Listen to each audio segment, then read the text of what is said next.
So this here is the Enduro Stealth Bomber B52 clone kit I put together.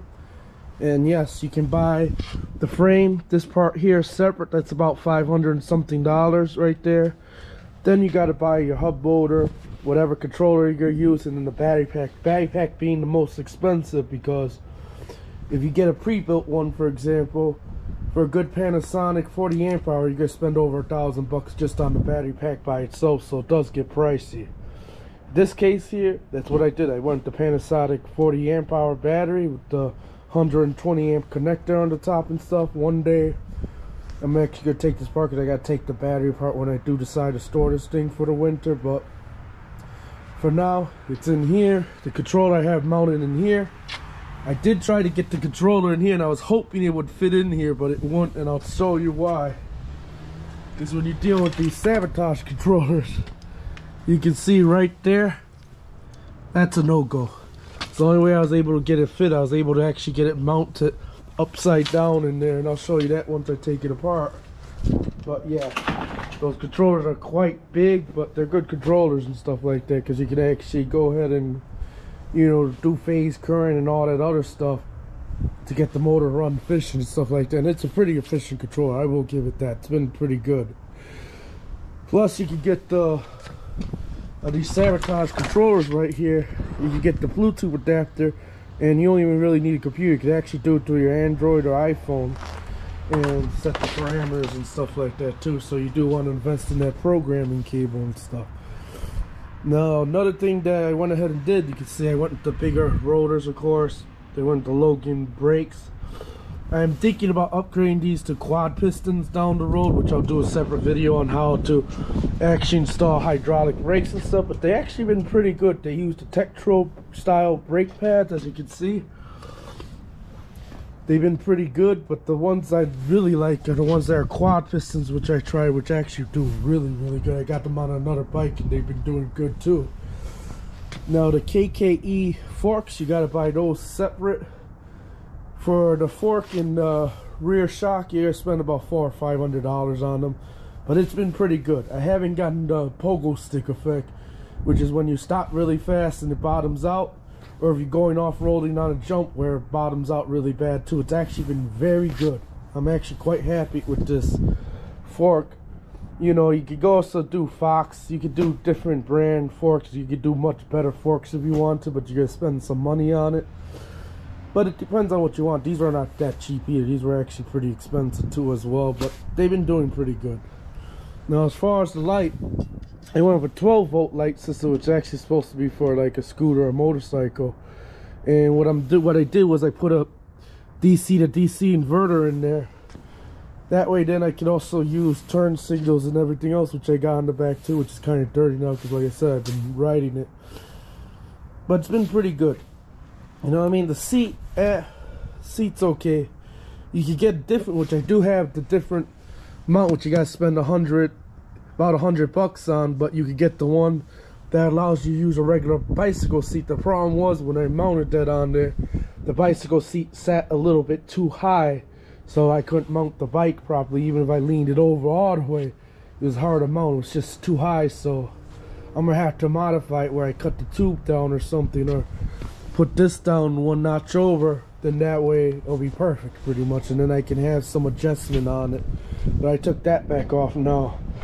Now the display, I went to simple SW900. I do got the color display that I can use for that controller too, which is an NB power display. I got it somewhere in this mess over here that I was actually gonna repurpose and use too, that probably will work with it too as well. So I may down the road change that out for that, but for now this one works fine. I haven't had any problems with it. It does the job. It gives me what the miles per hour is. The only thing I don't like is the battery meter's not accurate. It doesn't tell you the voltage, which I wish it did. That other one will. So that's probably why I'm gonna go and upgrade to the other one so I can get the voltage readout and stuff like that. Because I know for the first 2-3 days it'll sit at 100%, but then once, you know, of course, the battery starts draining, you get voltage sag, then it'll just drop down 3-4 bars and stuff like that. I kind of like to know where the voltage is at and everything. So that might get changed out. Here's for your turn signal switches. That's for your light. This here is for high beam and your horn, which is actually pretty loud. Let me go and turn it on. Now the inverter's on, so it should work. See, it's pretty loud. This here is for your light, and then if you want high beam, of course, you know, and it works pretty good. This light's actually been very good. And then of course I got the turn signals on right now. You can see there. Got turn signals, got brake lights, and then when I turn on the lights, I also got tail lights too. So you can see there, everything's hooked up. The only thing I might want to do down the road is I might, if I'm gonna keep riding on the road, make a bracket so I can spread out the turn signals. And that way, you know, it's not approved and all that other stuff.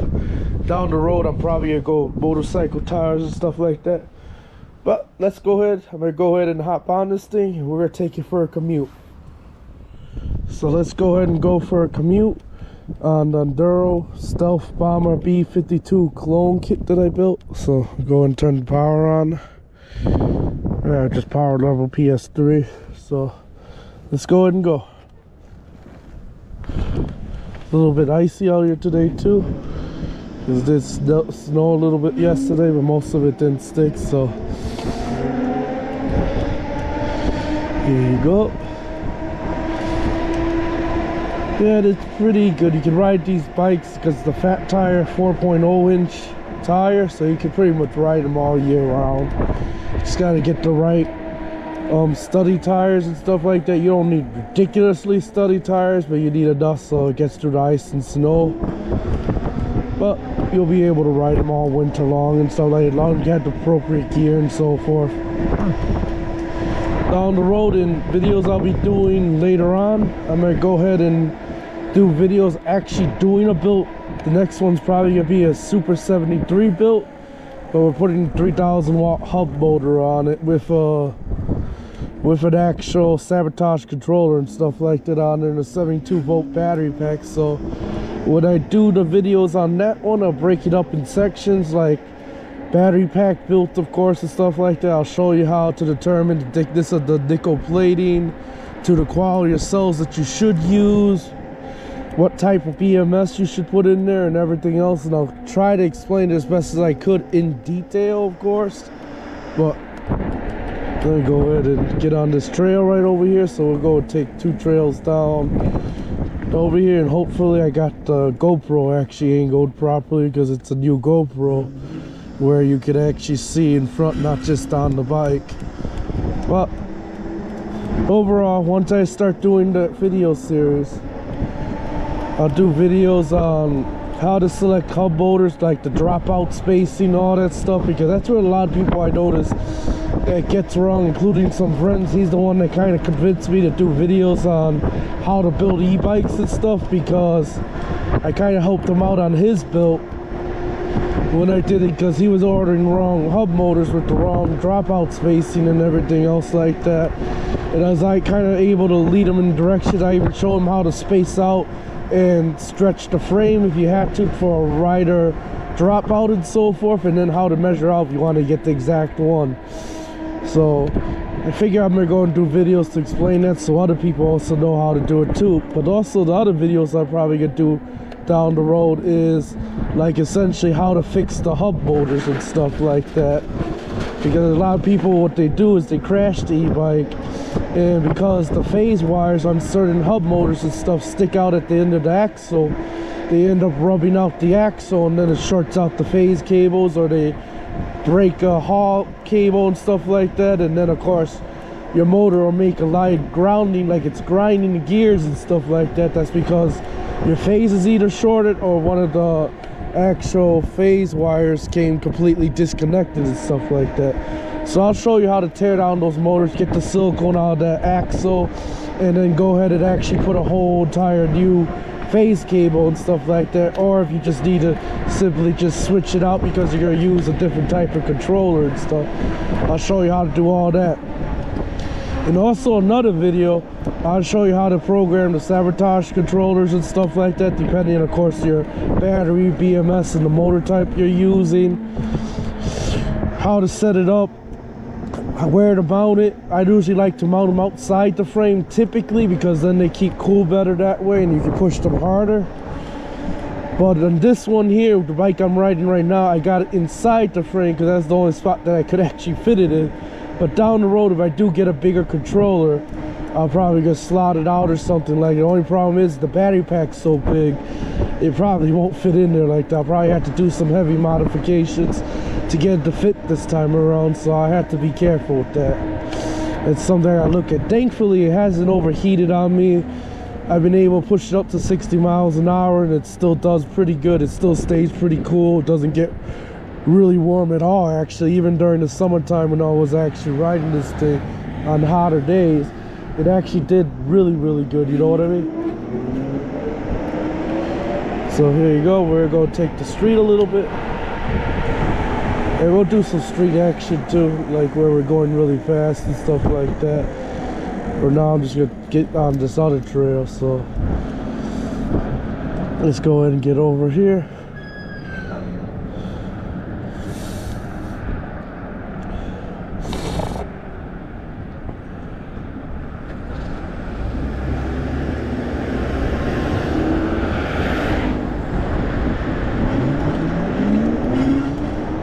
Alright, we'll get on this trail over here. Here's another trail that goes right here. They actually got a few trails here.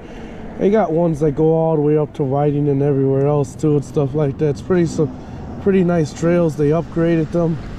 Even though it does say that sign clearly says no motor vehicles, they don't mean e-bikes. A lot of people ride e-bikes here all the time. I even rode e-bikes where there's cops and stuff like that on the trails and they don't say anything. What they mean by the no motor vehicles is like the scooters, like the old gasoline bicycles and stuff with the 2 and 4 stroke motors. They don't want those on there because a lot of people are causing havoc. But when I was down this trail, like during the summer and the springtime, they didn't care, because I also have another build too, which I built over the springtime, which was a Profane Ultra built, which I'll do in another video, and I'll even take that one out on the ride and stuff like that too.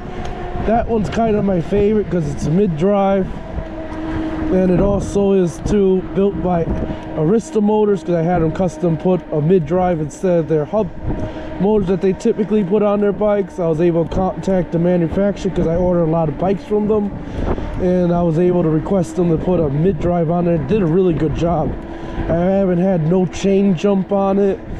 Chain stayed in place because they lined up the chain properly and they took care of all the issues that I was pointing out and stuff like that. So I'm kind of happy with that bike. But that'll be for a whole separate video. Fortunately, I didn't get to build it originally. I wanted them just to send me the frame and I was gonna build it myself, but they decided to go ahead because you had to weld on the bottom bracket. They went ahead and did it for me, so I was quite happy with them. And they also gave me a 20 amp hour Samsung battery pack because that's what I requested. I told them use Samsung cells, and that's what they did. So they're very good company to deal with, and I'll do, like I said, a separate review on that bike alone by itself. It's been a great bike. They also went to KKE front shock like on this bike and everything, so they did a phenomenal job on that bike. But like I said, the next upcoming video will be of actually building e-bikes, not just buying them pretty much. Like I got a few hub kits that I got due for people and stuff like that. And they're gonna go ahead and one guy is gonna bring a frame over. We'll do a build then. That Super 73 build that I'm gonna do for another guy. So there'll be plenty of content on just those alone itself. And then of course I'll do like what I'm doing like right now, commute videos and stuff like that, going to different places, different areas on e-bikes and stuff, because I know some people enjoy that. They like to see, you know, like around the trails and everything else. So I'll be doing some of those videos too as well on e-bikes, especially during winter time when snow's down and stuff, because yes, you can ride an e-bike in the snow, believe it or not. The only thing is you don't want to have tires that are like slick, of course, which are like no tread on them whatsoever and stuff like that. That's not gonna work. You gotta get studded tires, and you want something at least 2.5 inches. You can even ride in 2.1 inch because I've done it before. It's a little bit harder and you gotta have skill to do that, but definitely when you go up to a 3-inch fat or a 4-inch fat tire, it's a lot easier, of course, to ride in the snow, and also if you have mid-drive too, it's gonna even make it way better because the center of gravity and all that. Not only that too, because mid-drives typically have more low-end torque, so you're gonna be able to get in here. And here's one video I do. This is a hub motor, all right? So we're gonna come almost to a complete stop, or at least as slow as I can before I fall off the bike. And we'll show you how easily you can go up this hill pretty much with no problem whatsoever. And yep, you can see there's some snow and ice over here. No slipping, no problem. And this thing handles loose gravel and everything else great too. Wonder why someone took that post out still to this day, because no one rides anything over here. They don't ride ATVs and stuff like that over here. And the bike, you could easily get through it anyway, so I don't get it. Here we go. We're going to do some street action. We're going to take this thing on the street going high speed. So I'll be coming up very soon once we make this turn over here. But yeah, I'll figure out different things to talk about, I guess, on the commute and stuff. I'm kind of new to this. I'm really just testing this GoPro 11 out just to see how well it does and stuff like that. But when I get better at doing video and stuff, obviously I'll find different topics and stuff like that I can talk about on the commute and stuff. But for now, let's just go ahead and get into the turning lane here. And then I don't want to. Alright, now we're going to get ready to turn, and we're going to go very fast. Alright. But yeah, like I said, you can ride e-bikes and even bicycles in the winter and stuff like that. You just got to have the right gear. I've been doing it for years, even before e-bikes were around, stuff like that. It's not really a big deal. Just have the proper clothing. Preferably you want multiple layers, like you want your thermals, you want thick enough clothing and stuff like that, some good gloves. You can even get the handlebar things that cover your hand and stuff, so as you're going fast and the wind's hitting you, you're not gonna have to worry about, you know, Alright, let's go ahead. Let's hit it. And here you go. Yeah, this is only power level 3 too. But we're not gonna go too much about the speed limit, because speed limit's only 35 miles. I'm already going over it. But this bike can easily do 60, 50, no problem. I do it all the time, actually. And you can see that Panasonic back, there's basically no voltage sag. But like I said, I want a display that actually shows you the voltage instead of just the bar or percentage and stuff like that. So that way I can see where the voltage exactly is at. Which I'll change that out later on. I'll find a display that will work. And I believe that NB power display is supposed to work with this controller, but I'll have to try it.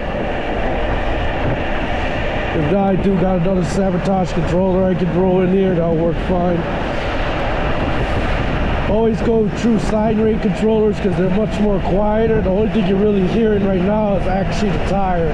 Because the fat tire, they're a little bit loud on the road. But if I let go draw, you can tell it's pretty quiet. That's the thing I like about the true sine rate controllers. Square wave, they're loud. You'll hear a lot of motor run. I might as well just pass it up. I already went in it. So you might as well just do it.